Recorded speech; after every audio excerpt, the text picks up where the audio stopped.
En 1974, la carnicería Los Hermanos vendía cada mes exactamente 847 kilos de carne, pero compraba solo 623 kilos a los proveedores oficiales.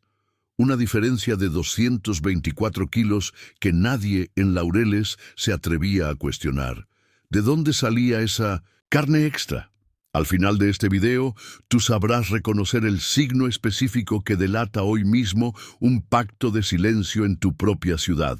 Medellín, septiembre de 1974.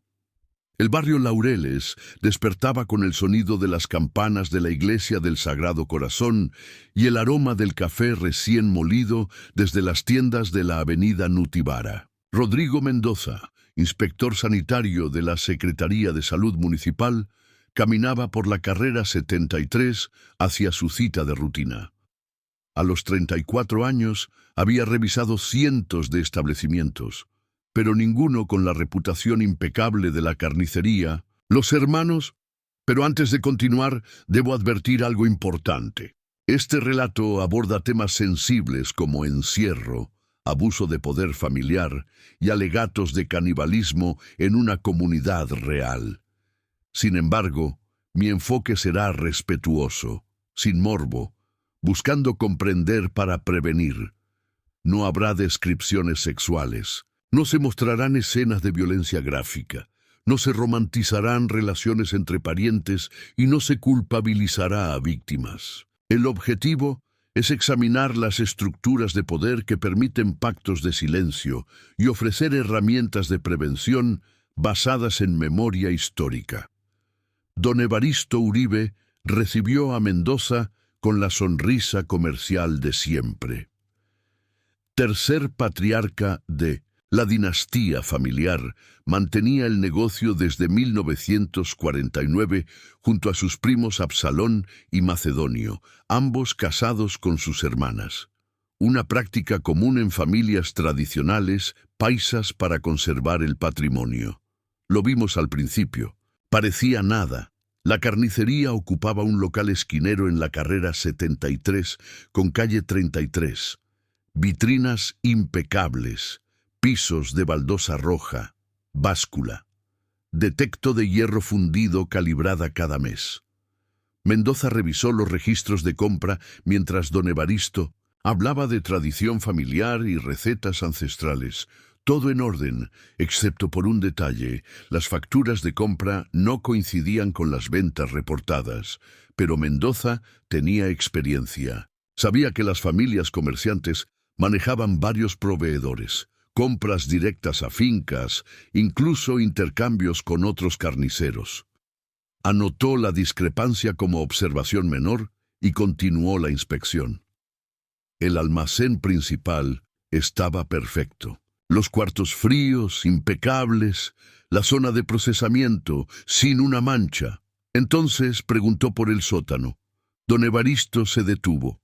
Sus manos, siempre seguras al cortar carne, temblaron casi imperceptiblemente alrededor de la llave que colgaba de su cinturón. Una llave Yale I-63 de 7 pines, acero niquelado, 5.5 centímetros, con el grabado I-63, apenas visible por el uso constante. El sótano es para almacenamiento especial, explicó. Productos de temporada, preparaciones que requieren tiempo. Es cosa de familia, inspector. Métodos que vienen de nuestros abuelos, Mendoza insistió. Su manual de procedimientos era claro. Toda área de almacenamiento debía ser inspeccionada. Pero don Evaristo se mostró firme. El sótano solo se abría en turnos nocturnos cuando preparaban las especialidades que habían hecho famosa a la carnicería.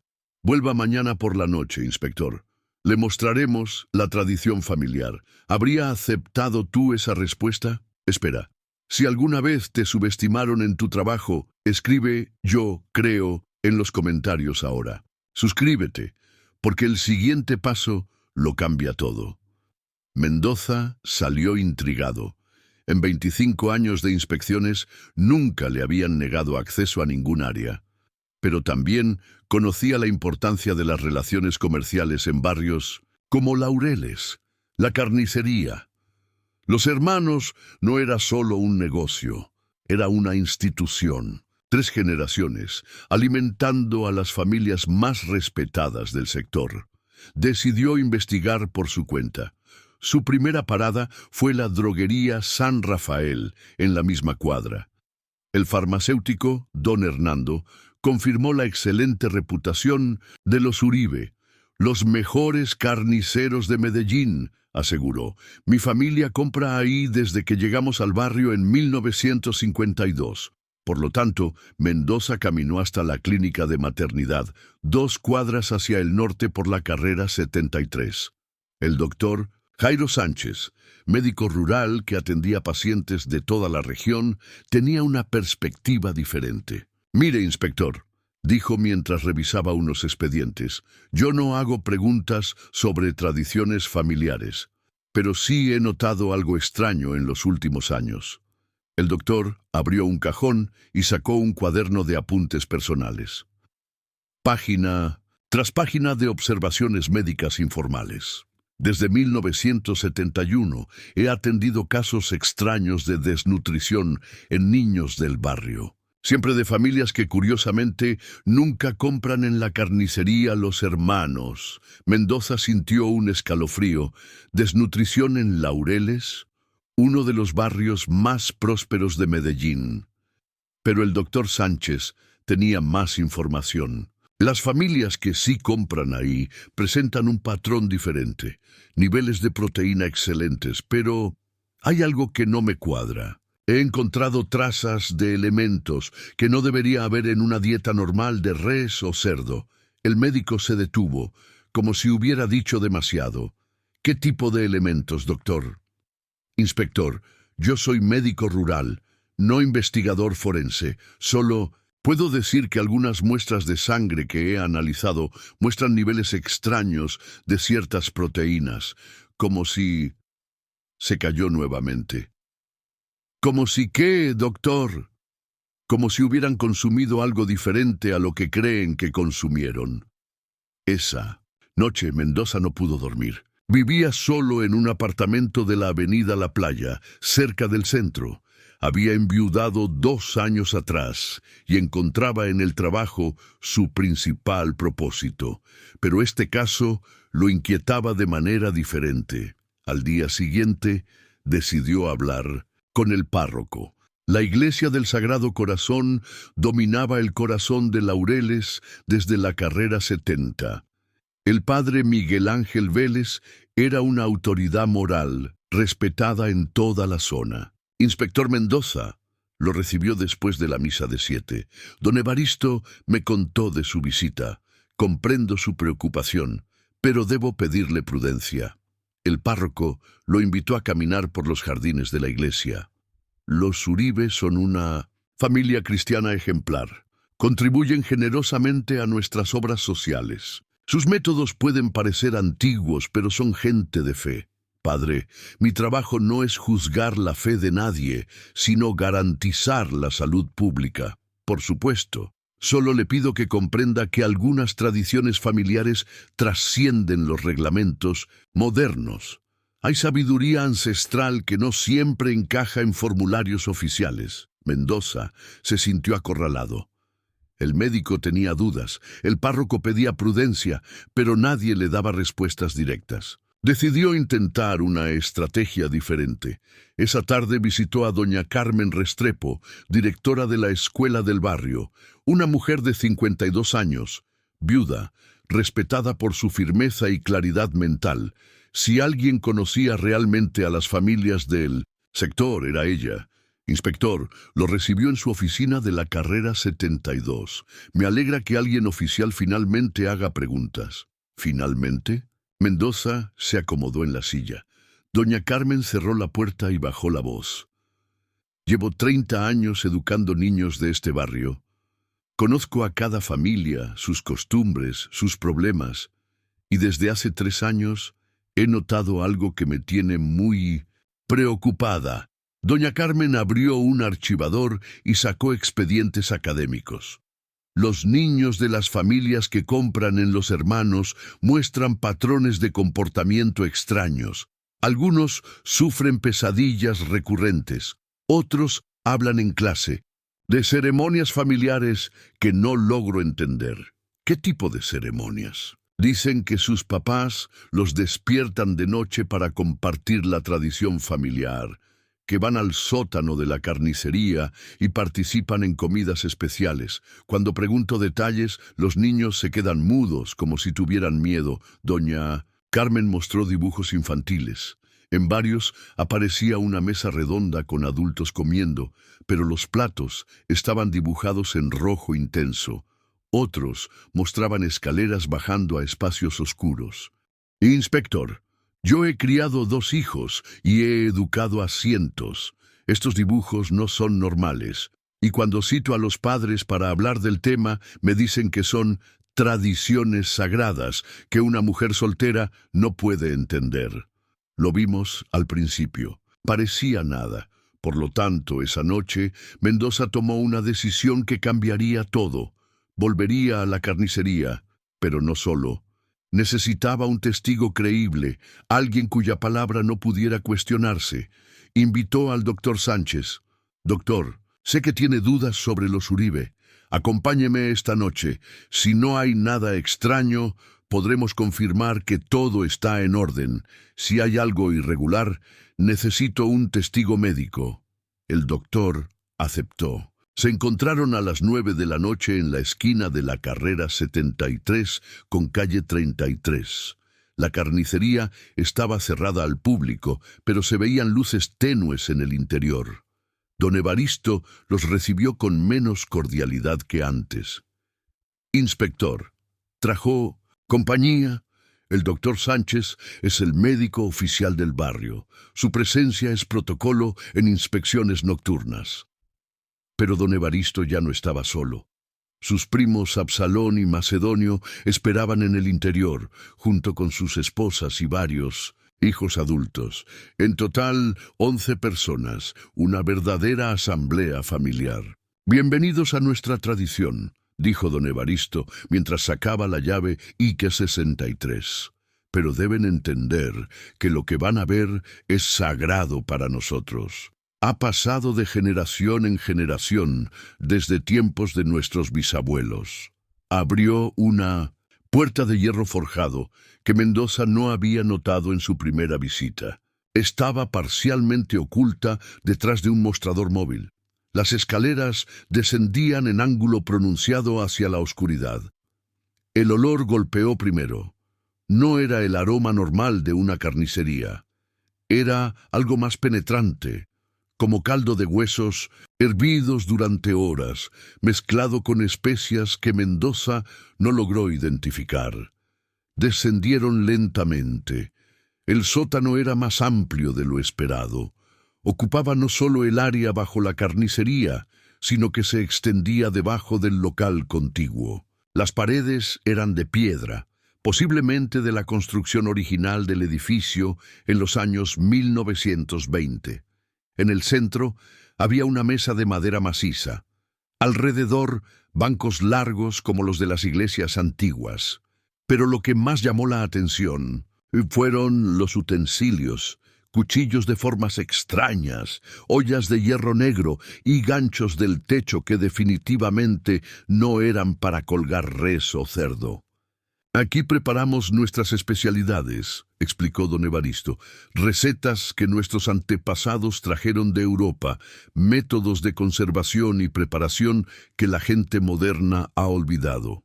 El doctor Sánchez se acercó a examinar los utensilios. Sus manos temblaron ligeramente. Don Evaristo, preguntó Mendoza, ¿qué tipo de carne procesan aquí exactamente? Carne especial, inspector, para familias especiales, clientes que aprecian la tradición y están dispuestos a pagar por ella. Absalón intervino. Nuestros bisabuelos llegaron de una región de España donde la comida era diferente. En tiempos difíciles, la gente aprendía a aprovechar todo lo disponible. Proteínas que otros consideran tabú, inspector, pero que para nosotros son normales, sagradas incluso. El doctor Sánchez había encontrado algo. En una esquina del sótano, parcialmente ocultos por sacos de sal, había recipientes con etiquetas manuscritas. Se acercó a leer y palideció. «Inspector», susurró, «necesita ver esto». Las etiquetas estaban escritas a mano, con fechas de los últimos 3 años, pero no decían res o cerdo, decían nombres de personas: María González, enero 1972, Carlos Pérez, marzo 1972, Ana Rodríguez, julio 1973, nombres de proveedores. Mendoza sintió un mareo. El olor a caldo de huesos se intensificó. «Don Evaristo, ¿puede explicarme estas etiquetas?». El patriarca sonrió con tranquilidad perturbadora. «Inspector, usted vino a verificar salubridad. Nuestros métodos son higiénicos. Nuestros productos, frescos. Nuestros clientes, satisfechos. ¿Qué más necesita saber?». «Necesito saber de dónde obtienen la carne que procesan aquí. De nuestros proveedores especiales». «¿Y quiénes son esos proveedores?». Don Evaristo intercambió miradas con sus primos. «Inspector, hay preguntas que es mejor no hacer. Hay verdades que la gente común no está preparada para entender». Doctor Sánchez había encontrado más evidencia. En otra esquina, un cuaderno de registros con anotaciones detalladas, fechas, cantidades, métodos de preparación. Pero también había algo más: reportes médicos. «Inspector», le mostró una página. «Mire esto, son reportes de análisis de sangre de decenas de personas del barrio». Los reportes mostraban niveles nutricionales, pero también información personal: edades, peso, estado de salud, enfermedades previas. Como si alguien estuviera evaluando la calidad de... Mendoza no quiso completar el pensamiento.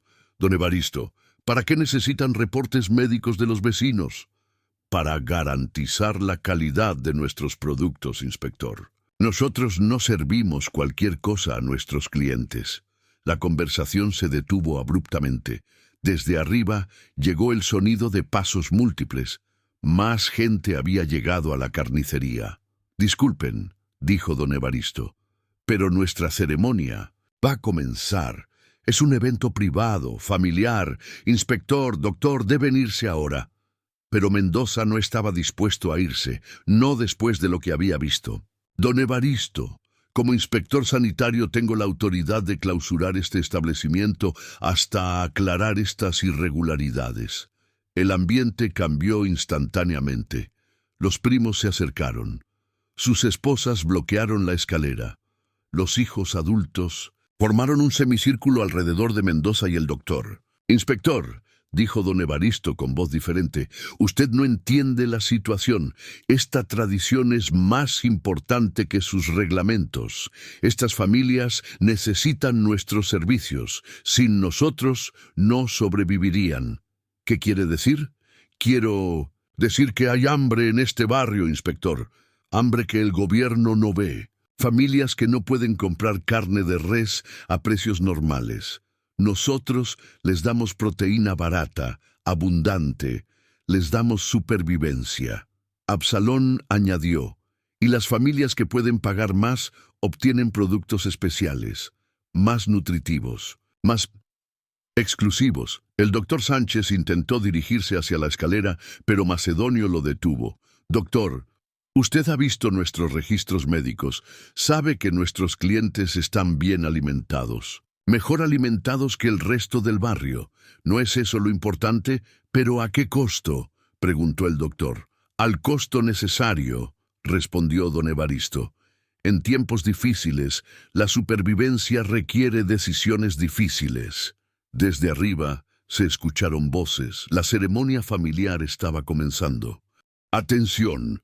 Lo que está por suceder puede costar mucho. Demuestra que estás atento. Comenta el nombre del protagonista y tu ciudad.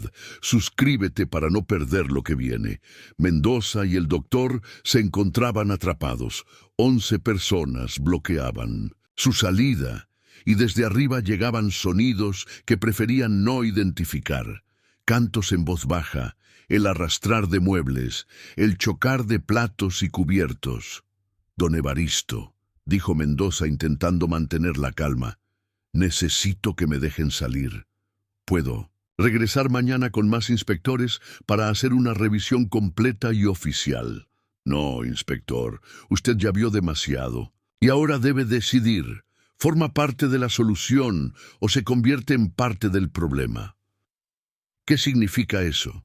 Significa que nuestros métodos funcionan. Llevamos 25 años alimentando a este barrio.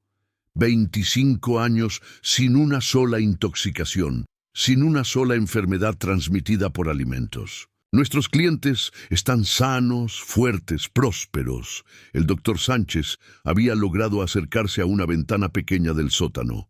Era a nivel del suelo de la calle. Podía ver piernas de personas caminando por la acera. Inspector, susurró. Hay mucha gente arribaba, familias completas. Están llegando con ollas y recipientes vacíos. Don Evaristo sonrió. Es noche de reparto, doctor. Una vez al mes distribuimos las preparaciones especiales. Las familias más pobres reciben productos básicos. Las familias más prósperas, productos premium. ¿Y cuál es la diferencia? La diferencia, doctor, es la fuente. Macedonio se acercó a un baúl en la esquina y lo abrió. Adentro había documentos, muchos documentos.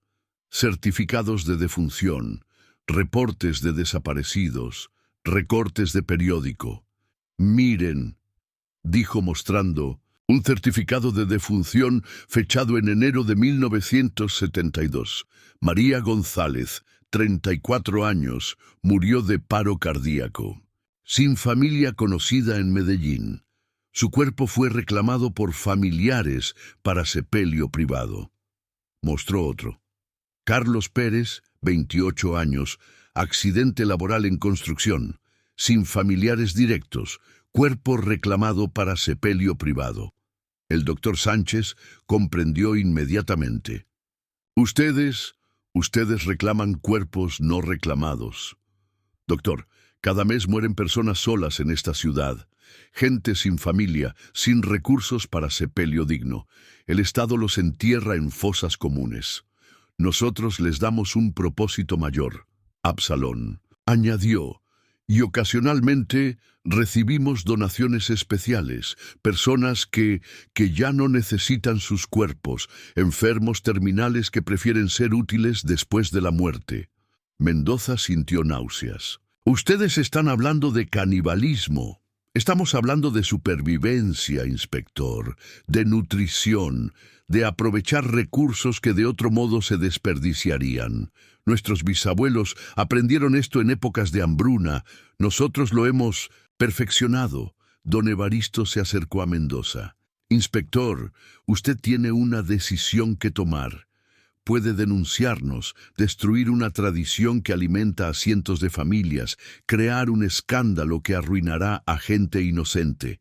O puede entender que hay formas diferentes de resolver problemas sociales, y si elijo denunciarlos. Si elige denunciarnos, inspector, deberá explicar cómo obtuvo esta información. Deberá admitir que entró sin orden judicial a una propiedad privada.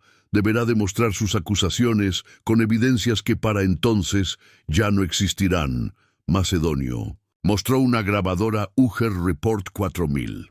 Además, inspector, tenemos registrado toda nuestra conversación. Usted aceptó voluntariamente venir aquí por la noche. Nadie lo forzó. Si algo le pasa, parecerá que usted estaba involucrado en nuestras actividades. La trampa estaba cerrada. Pero entonces sucedió algo inesperado. El doctor Sánchez, que había permanecido en silencio junto a la ventana, comenzó a reírse. ¿Se está burlando de nosotros, doctor?, preguntó don Evaristo. No me burlo, dijo el doctor. Me río del alivio, porque ustedes cometieron un error grave. ¿Qué error? El doctor sacó de su maletín médico un pequeño dispositivo que nadie había notado antes.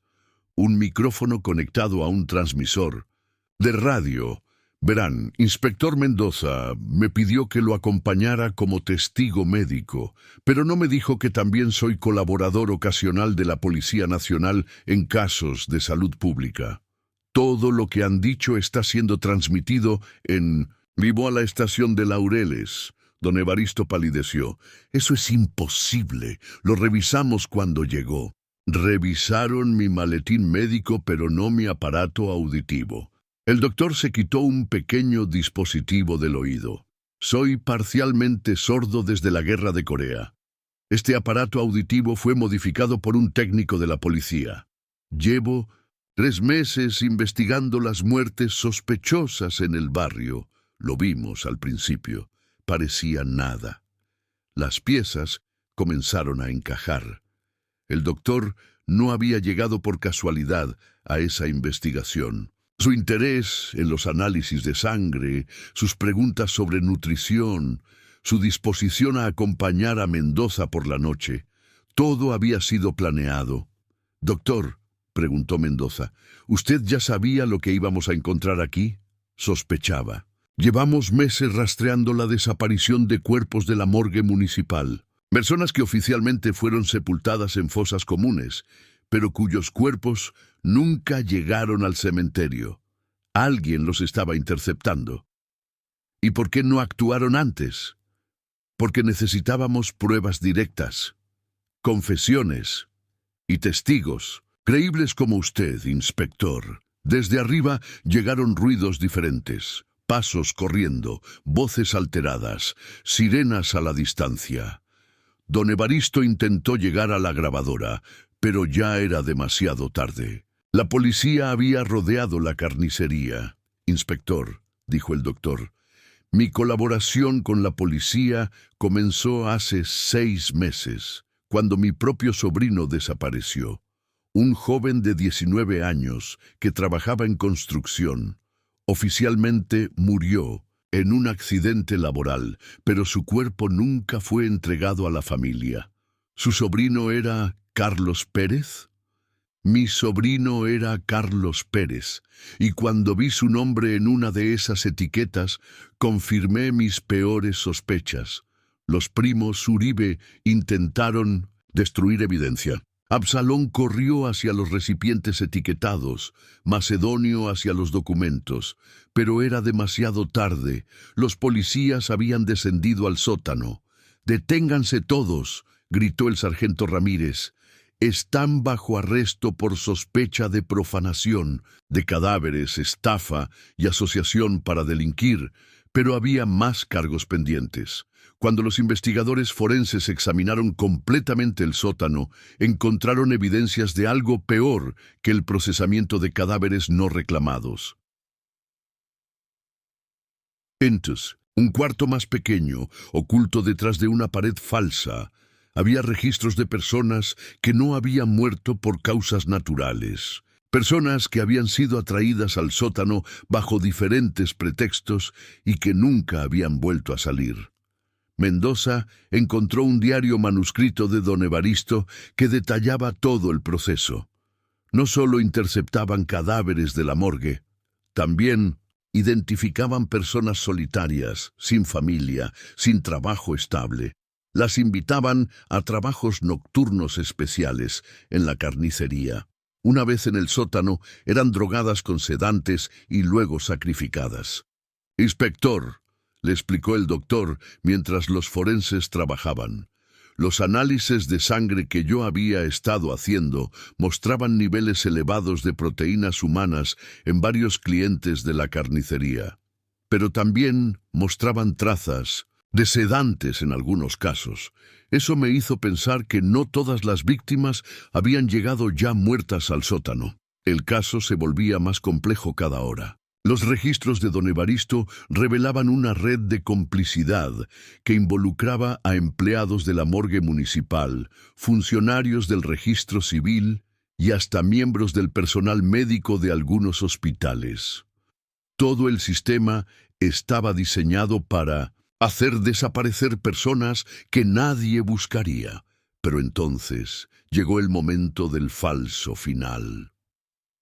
Durante la madrugada, Mientras organizaban las evidencias, Mendoza creyó que habían resuelto completamente el caso. Los hermanos Uribe estaban arrestados. Su red de complicidad desarticulada, las familias del barrio liberadas de un secreto que las había aterrorizado durante años. Sin embargo, había algo que nadie había notado. El doctor Sánchez revisaba los últimos documentos cuando encontró una anomalía en las fechas. Los primeros registros de la operación no databan de 1971, como habían declarado los Uribe. Databan de 1949, 25 años de operación continua. Inspector, le mostró un cuaderno amarillento. Este es el diario original. Comenzó con el padre de don Evaristo, y antes que él, con su abuelo. Esta operación tiene al menos 3 generaciones. Eso significaba que centenares de personas habían desaparecido a lo largo de los años. Pero también significaba algo más perturbador, que familias enteras del barrio habían crecido alimentándose exclusivamente con carne humana. Generaciones completas que desconocían totalmente el origen real de su alimentación. Los niños que doña Carmen había visto dibujar escenas extrañas no eran testigos traumatizados, eran víctimas de un condicionamiento alimentario que había comenzado desde su nacimiento. Doctor, preguntó Mendoza, ¿qué efectos puede tener el consumo prolongado de carne humana en el desarrollo infantil? Inspector, estamos en territorio médico desconocido, pero puedo suponer que afecta tanto el desarrollo físico como psicológico. Algunos de esos niños pueden haber desarrollado dependencias nutricionales específicas.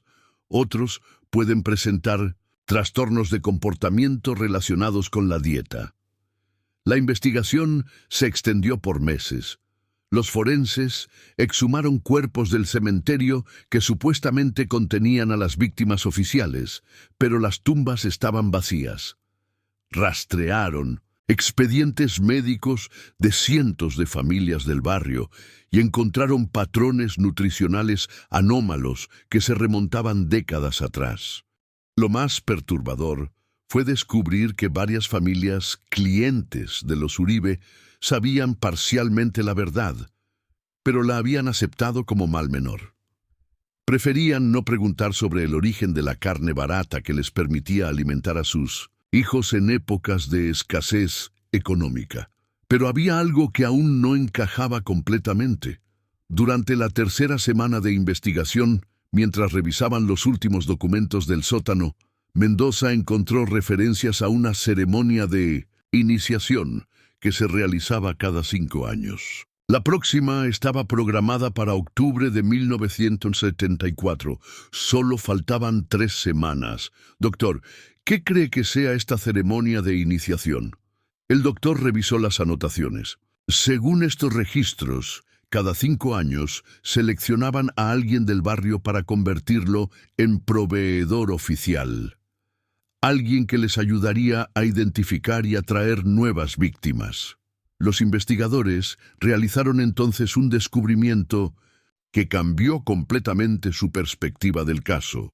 Revisando los registros de asistencia a las ceremonias nocturnas de los últimos años, encontraron un nombre familiar: Carmen Restrepo, doña Carmen, la respetable directora de escuela que había proporcionado la información inicial sobre los dibujos extraños de los niños, aparecía registrada como asistente regular a las reuniones familiares de los Uribe desde 1971.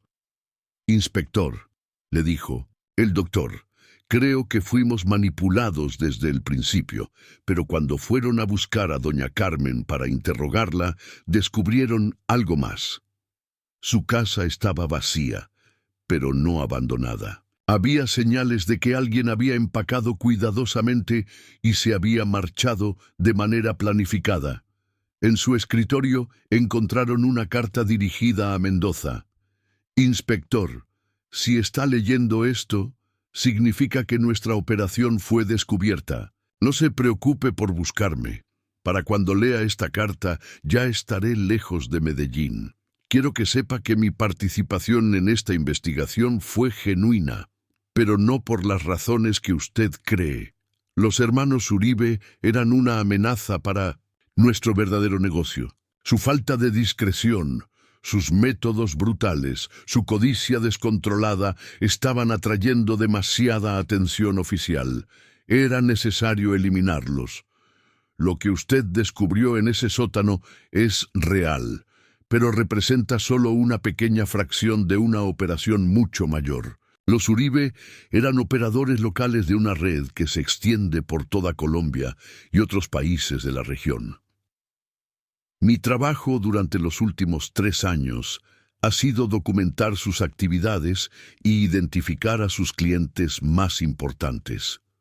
No para protegerlos, sino para reemplazarlos con proveedores más eficientes y discretos. Inspector, usted hizo exactamente lo que necesitábamos que hiciera. Los hermanos Uribe están eliminados. Sus registros están en manos de las autoridades. Su red local está desarticulada. Ahora nosotros podemos operar sin competencia. Los niños, cuyas actitudes me preocupaban tanto, seguirán siendo atendidos. Sus familias seguirán recibiendo proteína barata. La diferencia es que ahora el sistema será más profesional, más higiénico, más sostenible. Dentro de 6 meses comenzará a notar la aparición de nuevos establecimientos comerciales en otros barrios de Medellín. Carnicerías familiares, restaurantes especializados, distribuidores de productos gourmet, todos con reputación impecable, precios competitivos y clientes satisfechos. Si quiere detener la operación completa, inspector, deberá identificar el signo que todos estos establecimientos tendrán en común. Un detalle aparentemente inocente que delata su verdadera naturaleza. La pista está en la llave I-63 que don Evaristo usaba para abrir el sótano. Pero no es lo que usted cree. La carta estaba firmada, pero no con el nombre Carmen Restrepo. Estaba firmada Profesora C., Directora Regional de Operaciones Especiales. Lo vimos al principio. Parecía nada. Mendoza examinó nuevamente la llave I-63 que habían confiscado como evidencia. Era una llave Yale estándar de 7 pines, acero niquelado, 5.5 centímetros. Pero al observarla con lupa, encontró algo que había pasado desapercibido. El grabado I-63 no era del fabricante original. Había sido agregado posteriormente, con técnicas de grabado artesanal. Y debajo del grabado falso, apenas visible, estaban las letras originales, RC7, RC7, Red Colombiana, punto de operación 7. Los hermanos Uribe no habían sido emprendedores independientes, habían sido operadores franquiciados de una organización nacional. La investigación se expandió inmediatamente a otras ciudades. En Bogotá, Cali, Barranquilla y Cartagena encontraron carnicerías familiares con reputación impecable, tradiciones ancestrales inexplicables y llaves con grabados RC seguido de diferentes números. En cada ciudad, los operadores mantenían el mismo patrón: familias endogámicas respetables, métodos tradicionales que nadie cuestionaba, turnos nocturnos exclusivos para clientes especiales y espacios subterráneos cuyo acceso controlaba únicamente el patriarca. Pero también encontraron algo más. En cada ciudad había una autoridad moral local que documentaba comportamientos extraños en los niños del barrio, que tenía acceso a expedientes médicos de las familias y que proporcionaba información inicial a las autoridades cuando la operación local necesitaba ser renovada. Profesores, médicos, trabajadores sociales, funcionarios públicos, todos aparentemente preocupados por el bienestar de su comunidad, todos secretamente coordinando el reemplazo de operadores locales cuando se volvían problemáticos. El caso de los hermanos Uribe se cerró oficialmente en diciembre de 1974. Los 3 fueron condenados a cadena perpetua por múltiples cargos de homicidio. Varios empleados de la morgue y funcionarios del registro civil recibieron penas menores por complicidad. Las familias del barrio Laureles recibieron tratamiento médico y psicológico gratuito. Los niños que habían crecido con dietas anómalas fueron monitoreados durante años para detectar efectos a largo plazo, pero la operación nacional nunca fue completamente desarticulada. En los meses siguientes al juicio, Mendoza fue trasladado a una oficina administrativa en Bogotá, oficialmente, como reconocimiento a su excelente trabajo en el caso Uribe, extraoficialmente para alejarlo de cualquier investigación posterior. El doctor Sánchez murió en un accidente de tránsito en enero de 1975, cuando regresaba de una conferencia médica en Cartagena. Su automóvil salió de la carretera en una curva solitaria. Las autoridades locales declararon el caso como accidente por exceso de velocidad. Doña Carmen nunca fue encontrada, pero Mendoza no se rindió. Durante los siguientes 5 años, utilizando sus vacaciones y fines de semana, visitó decenas de ciudades colombianas. En cada una identificó establecimientos comerciales con las características descritas en la carta de Doña Carmen. Desarrolló una lista de señales de alerta que cualquier persona puede usar hoy mismo para identificar operaciones similares. Negocios familiares con tradiciones ancestrales que nadie explica claramente. Espacios subterráneos cuyo acceso está restringido a una sola persona. Turnos nocturnos exclusivos para clientes especiales. Precios significativamente más bajos que la competencia sin justificación económica aparente. Familias operadoras, con múltiples matrimonios entre parientes cercanos. Registros comerciales que no coinciden entre compras reportadas y ventas aparentes. Pero la señal más específica, la que nunca falla, está en las llaves. Cualquier establecimiento que forme parte de la red utiliza llaves con grabados RC seguido de un número. Los grabados están hechos artesanalmente sobre llaves comerciales estándar. Si alguna vez ves una llave así en manos del dueño de una carnicería familiar tradicional, tienes frente a ti un punto de operación activo. En 1979, Mendoza publicó privadamente un manual de 50 páginas titulado Identificación de operaciones alimentarias clandestinas en Colombia. Distribuyó copias a inspectores sanitarios, trabajadores sociales y funcionarios de salud pública en todo el país. El manual fue prohibido oficialmente 3 meses después. Las copias fueron confiscadas. Mendoza recibió una orden de transferencia obligatoria a una oficina rural en la costa atlántica, pero algunas copias sobrevivieron. Circularon discretamente entre profesionales preocupados por la situación. Se fotocopiaron y distribuyeron informalmente durante años. En 1983, una operación similar a la de los hermanos Uribe fue desarticulada en Barranquilla siguiendo exactamente los procedimientos descritos en el manual de Mendoza. En 1987, otra en Cali. En 1991, una más en Pereira. Cada vez, las autoridades locales encontraron exactamente los mismos patrones.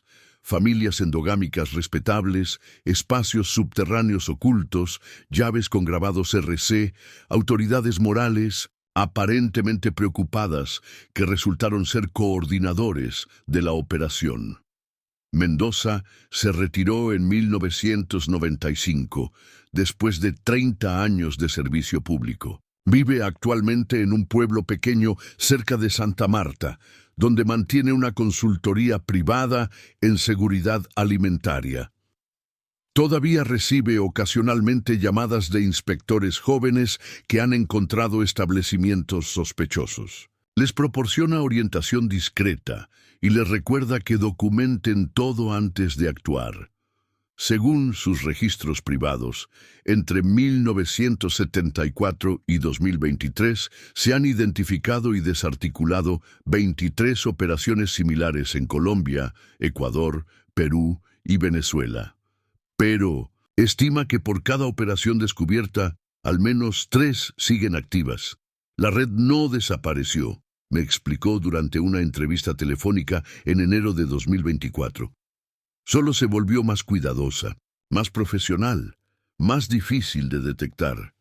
¿Cuál es su consejo para ciudadanos comunes que quieran proteger a sus familias de este tipo de operaciones? Simple, respondió. Hagan preguntas.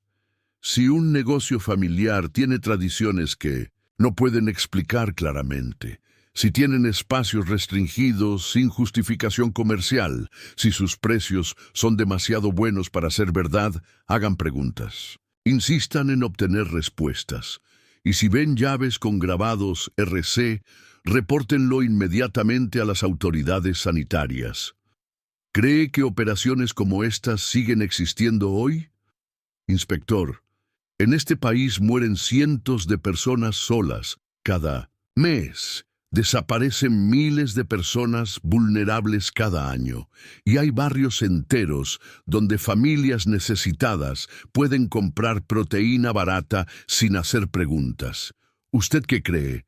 El legado del caso de los hermanos Uribe no son solo las condenas obtenidas o las víctimas identificadas. Es la demostración de que sistemas de abuso pueden operar durante décadas en comunidades respetables, protegidos por pactos de silencio que involucran tanto a víctimas como a beneficiarios. La llave I-63 que don Evaristo usaba para abrir su sótano se exhibe actualmente en el Museo de Criminología de Bogotá, como recordatorio de que las apariencias más respetables pueden ocultar las realidades más perturbadoras. Pero lo más importante que podemos aprender de este caso es que cada uno de nosotros tiene la responsabilidad de hacer preguntas incómodas cuando algo no encaja. El precio del silencio puede ser mucho más alto de lo que imaginamos. Si después de ver este video identificas un establecimiento con las características mencionadas, no intentes investigar por tu cuenta. Contacta inmediatamente a las autoridades sanitarias de tu ciudad. Proporciona detalles específicos, pero mantente alejado del lugar. Y recuerda, la próxima vez que encuentres precios excepcionalmente baratos en productos cárnicos, la próxima vez que veas tradiciones familiares que nadie puede explicar claramente, la próxima vez que notes llaves con grabados extraños en manos de comerciantes respetables, tendrás las herramientas para reconocer señales que pueden salvar vidas. La historia de los hermanos Uribe nos enseña que el mal verdadero rara vez llega anunciándose. Casi siempre llega disfrazado de normalidad, protegido por tradición, respaldado por respetabilidad. Pero ahora tú sabes qué buscar. Si este video te hizo reflexionar sobre la importancia de hacer preguntas incómodas cuando algo parece demasiado, perfecto, dale like y suscríbete. ¿Has notado alguna vez un negocio familiar con tradiciones inexplicables en tu barrio? Cuéntame en los comentarios, pero recuerda, tu seguridad es más importante que la curiosidad. Nos vemos la próxima.